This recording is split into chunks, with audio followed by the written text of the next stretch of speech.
मैंने आपको बताया कि ये जो लोगों के चेहरे, खिले हुए चेहरे आप देख रहे हैं, इसमें मुख्तलिफ़ कौमियतों के लोग हैं जो शायद ज़िंदगी में पहली बार एक रूहानी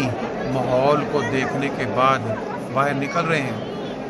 इनमें से बहुत से ऐसे हैं जिन्होंने अपनी ज़िंदगी में पहली बार खलीफतुल मसीह को देखा होगा, और बहुत सारे ऐसे हो सकता है उनका सेकंड दफ़ा उनको मौका मिला हो। लेकिन एक चीज़ क्लियर है कि इस तरह के प्रोग्राम जो हैं दुनिया भर में, कोई या सऊदी अरब को ले लें, बाकी मुल्कों को ले लें, कोई भी ऐसा मुल्क इस्लामी नहीं है उसको अल्लाह ताला ने